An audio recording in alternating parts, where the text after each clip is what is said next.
All right. Well, welcome to today's press conference. There's a number of new things related to the Drake Relays we want to make sure that you're aware of. We're excited about this year for a number of reasons. Certainly all that has been mentioned before in terms of who's coming to the Drake Relays, but we continue to add to the field in terms of our elite athletes, in terms of our track and field collegiate athletes, and certainly some of the events in and around the Drake Relays. Mainly today, I want to make sure that you're aware that there's going to be a number of events in the Drake Stadium that's going to continue to be one of the world's best, some of the world's best. I want to talk about the 400-meter hurdles today. The 400-meter hurdles, I think this year for the men's event, and it's going to be not only in my tenure, but I think ever. It's going to be one of the best fields ever assembled on the Blue Oval. And I say that not so much from name recognition, as some of you may or may not recognize some of these names, but I say it in regards to the quality as it relates to their world ranking. In our men's 400-meter hurdles, we have coming back is the reigning champion of our rematch events. Michael Tinsley was a silver medalist in London. He's also a silver medalist at the World Championships. Michael Tinsley is currently ranked number 2 in the world, and he's going to be one of our showcase athletes in the 400-meter hurdles. Next to Michael Tinsley in the 400-meter hurdles will be the number 4th ranked in the world athlete. We're going to have Johnny Dutch. Bershawn Jackson is ranked number 7 in the world. Bershawn is known as Batman. He's got tremendous ability. He's an athlete I've been wanting to get here at the Drake Relays for a long time. He's ranked 7th in the world. We also have the number 8th athlete in the world, Javier Coulson, who was a bronze medalist at the Olympic Games. We also have Justin Gaiman, the number 8th athlete in the world, number 9th athlete in the world, and Reggie Wyatt, number 12. So if you think about 8 lanes, we have 6 of those individuals that are ranked in the top 10. And the quality of that makes me very excited about that. But it's equally as exciting on the women's side, as we have some of the best athletes in the world. Both the silver and the bronze medalists going to be competing in the 400-meter hurdles for women. I think in our first press conference, we announced Zuzana Heshnova. She was the gold medalist in the 400-meter hurdles. Zuzana's got a leg injury, so she won't be competing. We would have had the gold, silver, and bronze medalists along with 2 finalists. And so when you think about a rematch, you want to get the very best the world has to offer. Even though Zuzana won't be coming, having the silver, bronze medalist, and 2 finalists with Georgianne Moline and Christine Spence is a big, big deal. And so those events are going to be some of the best events that I think we'll be able to watch for both Friday night with the men and then Saturday with the women. Another event that is very popular at the Drake Relays is the pole vault. Renaud Lavillenie set a world record this past summer. Renaud is from France. He came last year. He jumped in the mall, jumped in the stadium. Renaud is coming back. He's going to be a headliner for us in the mall. He's going to continue to hopefully assault the pole vault in terms of every time he goes out to jump, Renaud does a great job, and he jumps like there's no tomorrow. And that's how he's been able to be on the track to really go after the world record. And he was able to do that this past summer. Not only that, in the women's side, just last night, Jen Scher confirmed that she's coming back to the Drake Relay. She is the indoor world record holder. She is our American record holder. Jen Scher is number 1 in the world, but she's going to have company. Coming back again this year is Yursley Silva from Cuba. Yursley beat Jen last year in the stadium. She won both the mall vault and the the pole vault in the stadium. So Yursley Silva will be coming back as well. We're just going to have a star-studded field. Those 4 events are just a few events. I've already mentioned certainly a number previous to this announcement. So a lot of fun that's going to be had both Friday night and Saturday in terms of some of these elite events. But what's equally as exciting as we look over to my right, want to introduce this new Hy-Vee Cup for the Drake Relays Champions. It's going to be the High V Cup Drake Relays Champions. Last year we did give a cup. We decided we think sometimes bigger is better. And so we're introducing this cup. We want it to be, this cup to be one of the most coveted in the country in terms of what our teams experience when they go back home, when they carry it on the plane, they figure out a way that they're going to get this cup. We want it to be very, very prominent. And so we're introducing the High V Cup. This year, vying for a High V Cup championship is going to be Florida, University of Florida, men and women, #1 ranked in the country. #2 ranked in the country is the University of Arkansas. Both men and women are going to be here over the years. University of Arkansas women has come.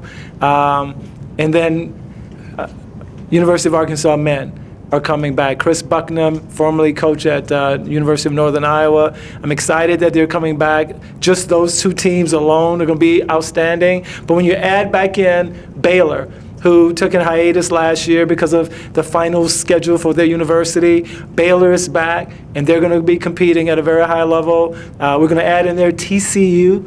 Texas Christian University is going to be coming to the Drake Relays. It's been a long time since TCU has been here, but they're coming back. They're excited to be here. We're going to add in there the University of Washington. The promise to Katie Flood when she went out to the West Coast was that she was going to come back and compete at the Drake Relays. So she's coming back. She's an All-American, attended Dowling High School. Katie Flood will be back. University of Washington will be competing at a high level. And just a host of other university and colleges. University of Kansas won the national championship on the women's side last year. They will have a contingency that will be coming to the Drake Relays. And so I'm so proud of that. So not only our elite fields are some of the best in the world, not only are we going to offer some unique events in and around our community, but we have some of the best universities that our nation has to offer. And we're going to continue to go after those universities. So pretty exciting for me to announce this today. One of the areas that we want to be really thoughtful about in the Drake Relays office is that we give honor where honor is due. As we recognize our Hall of Famers, those individuals who have competed and have earned recognition while they were competing, but to bring them back and to put them into our Hall of Fame. So this year we have 3 inductees. We actually have 1 coach and 2 athletes. First of all, we're going to be inducting Gudrun Ornadatter.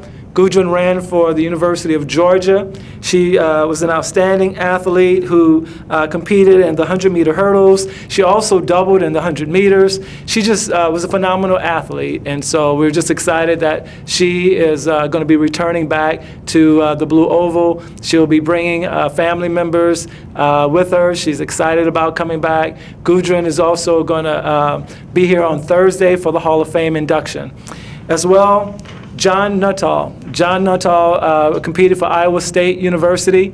John is going to be coming all the way back from Qatar. He's going to be coming in and receiving this honor as a Hall of Famer. And then also John Creer.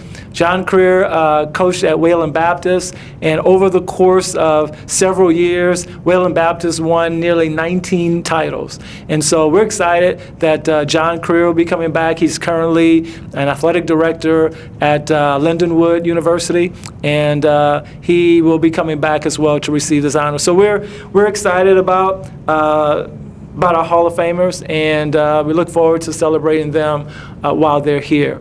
And so between these events, between the High V Cup and our Hall of Famers, certainly the events that we've mentioned before, I think we were talking a little bit before this press conference, not only the top 4 in the world in terms of the 400 meters, but adding to that fray will be Jeremy Warner and a host of other really classy individuals who's going to compete for a Drake Relays champion in the 400 meters. So pretty excited about that. Going to take some questions now. Anybody? How does the scoring work for the High V Cup? Is it the men and women combine and then one team gets it, or how do you do it? So we're going to have individual cups. This is just an example, but there'll be 2 cups, one for the men, one for the women. They'll both receive the same cup. The individual scoring will be men's and women's. We're going to score the 4x1, the 4x4, the 4x8 sprint medley and distance medley, and we'll score 10, 8, 6, 5, 4, 3, 2, 1. And at the end of the 5 events, we will have a Drake Relays Hy-Vee Cup champion. And typically it comes down to the 4x4, which is the last event that is a relay event for our university and college. Brian, I think it was a few days ago that Lolo Jones tweeted that she had to get ready because her first hurdles race was in a month, and a simple working of the math said that a month was exactly when the Drake Relays would be. Have you had conversations with Lolo? Do you know where she's Yeah, I know that Lolo has confirmed that she will be competing at the Drake Relays. She will be here. Lolo's confirmed to be a part of an amazing shuttle hurdle relay. If you think about Brianna Rollins, who was #1 in the world last year, and #3 in the world was Queen Harrison, Lolo's going to team up with them, along with Vashti Thomas, and run a shuttle hurdle relay. Well, you would think it would be a shoe-in. Well, when you think about others on the other side of the ledger, you have #2, 4, and 6 in the world with Dawn Harper, Kelly Wells, Nia Ali, and Christy Castle. So just those 2 alone will be an amazing shuttle hurdle relay. And I think we talked about that whoever the winner is will be world record holders in that event. So she went to the 100. She's just doing the shuttle hurdle. Right now, I know that she's confirmed for the shuttle. We have a confirmed field for the 100-meter hurdles right now. I think there might be some express interest if things are going well for Lolo. But right now, as of today, she's confirmed in the shuttle. A lot can happen between now and then in terms of that open race, but right now, we are confirmed in the shuttle. That's a good question. Anybody else? Very well. Appreciate you coming out. I know there's plenty of more that we want to share in the upcoming weeks, but right now we're excited to get toward that last weekend in April. There's a lot to talk about and a lot yet to unfold. So thank you for coming. Appreciate it.